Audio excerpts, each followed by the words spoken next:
Have you ever started a game, played for a little bit, only to realize a little bit was actually half the day? Well, that was me recently with a new game I can't stop playing called 13Z. It's a super fun roguelike hack and slash action game with a crazy addicting game loop that will be hard to put down. While the game is scheduled to release in early access this year, there's actually a brand new playtest starting today so you can try the game out for yourself. I'll leave a link in the description so you can check it out. But for now, let me tell you about my experience playing it so you can know what to expect and why it's been so fun to play.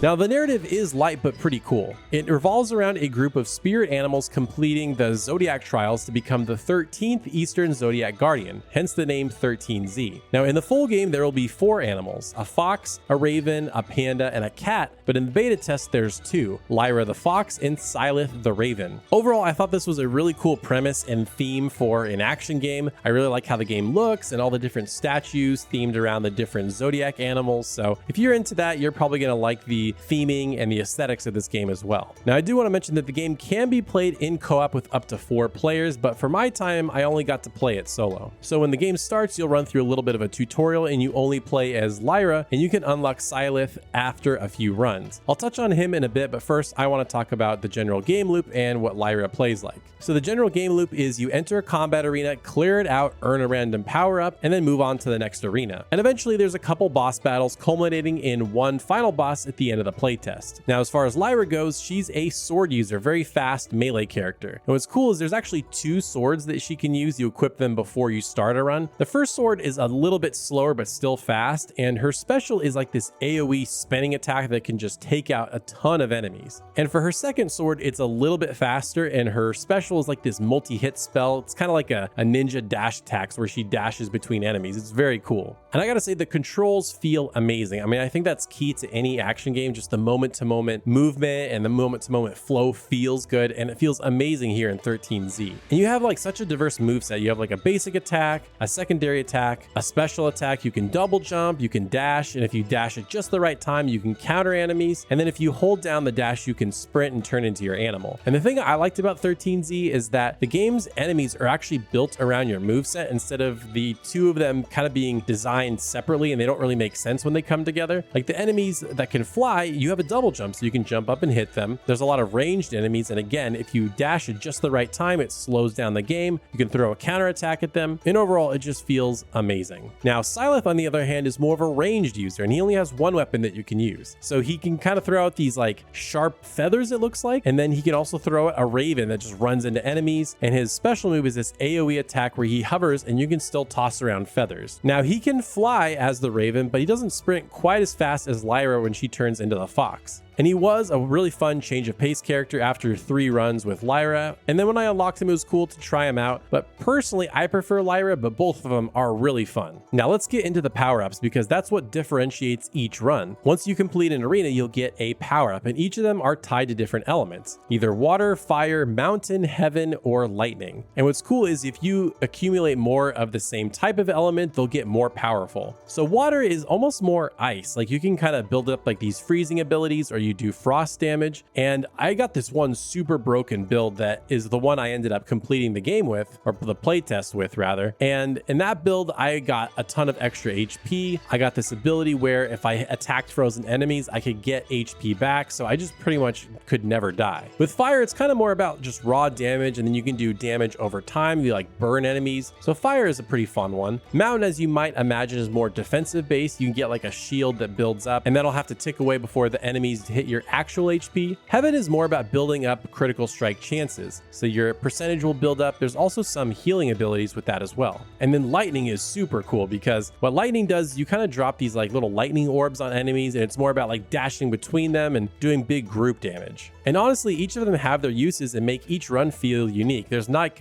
one bad build at all. But for me, like I said, I think my freeze build was pretty insane and totally outmatched anything else I got while I was playing. Now let's talk about progression, because because I think that's what separates a good roguelike game from a great one. And here in this game, you'll earn Jade, and you can spend this Jade once you complete a run on permanent power-ups. I love roguelikes that do this because you actually feel a sense of progression as opposed to where you just have to start from scratch every single time and that's it. There's no sense of progression. So here you can do things like you'll give yourself more HP, do more damage, give yourself extra revives, and tons more. I mean, I just love that feeling of progression once I finished a run. And even if like, ah, man, I was so close to beating that boss, I can go back, get a few upgrades, and then I know the next time I'll do even better. And there are a ton of upgrades to get. I mean, there were pages that I never even touched. And in the full game, I imagine it'll be even more. And now this has nothing to do with progression, but I thought it was really cool that each character had 4 different palette swaps they could change between. I love being able to change how my characters look in games, so I love that I can kind of